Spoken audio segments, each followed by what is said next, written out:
I have here an airbrush. I'm going to go ahead and open this up, and then I'm going to show you what it comes with and demonstrate how to use it. It comes with some cleaning supplies, some little tubes, cord. Here is the airbrush right here. And then it comes with some canisters, and then it also comes with a little compressor.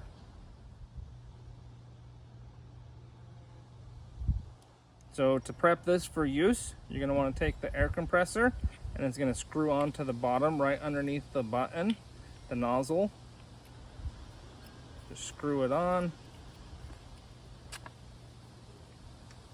just like that. Then you're going to pick one of your 3 canisters, because there's 3 of them. Depending on how much volume you're going to be using, you're going to pick one, and then it just screws on right on top, right here. Once you've got your container on right here, you can take and pop off the lid, fill it up with whatever you're going to be spraying. Then you're going to want to close the lid back on, and then you can turn on the compressor and start using it. So when you're using this, the farther you pull this button back, the more you're going to actually spray that mixes with the air. And you can actually adjust this back knob. You can see how it moves, how far back that button moves. So you can set a maximum amount to come out using this knob here, so you don't get too much coming out at a time.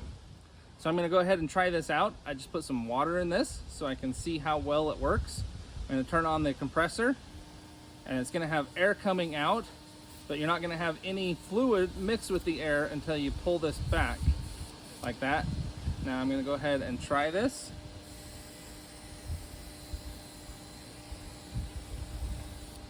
You can see it's got a nice amount of water on my face.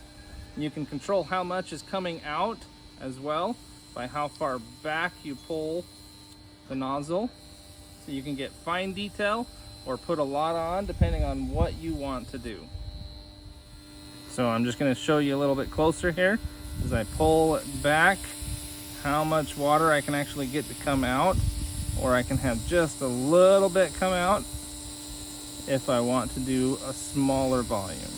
So it depends on me on how I want to do it and how detailed you can make it. So one other thing to keep in mind is the compressor has a high and a low.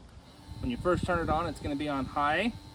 You push it again, it's going to go to low. So if you want even less volume and even less air, you can have it on the low setting. Then one more click, turns it back off. So some of the main things you can use this for would be things like makeup. You can use it on your face with makeup. You can also use it to paint your fingernails.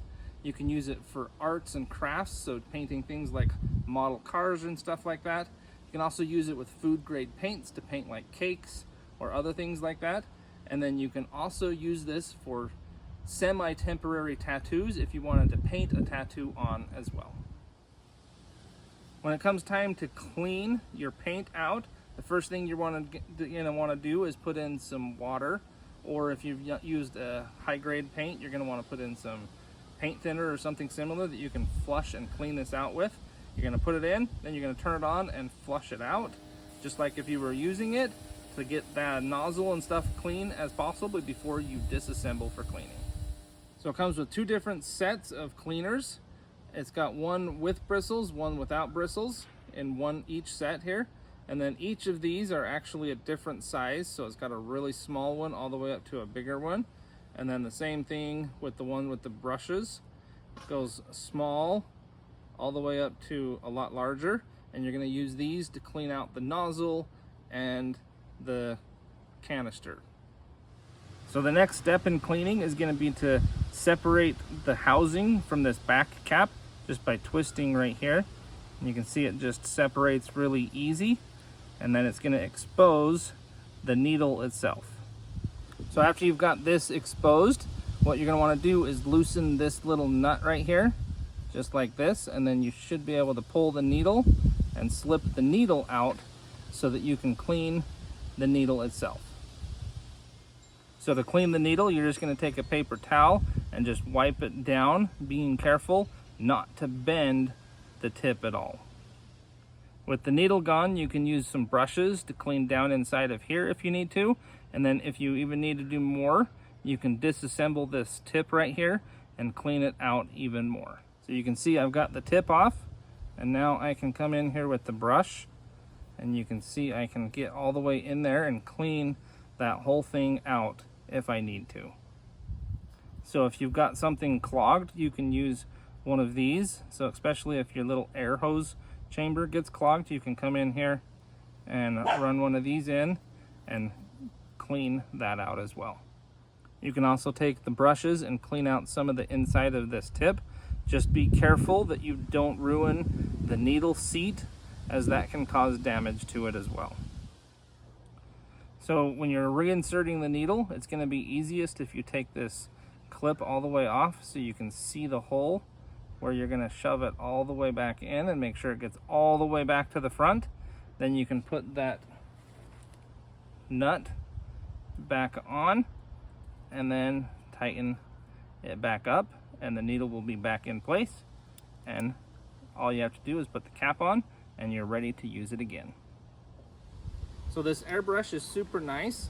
It's really convenient that it has the compressor right here built in that you can recharge with just a simple USB-C cord, and the fact that it's got different size containers and it's easy to clean. So I'd recommend this to anybody that likes to do airbrushing.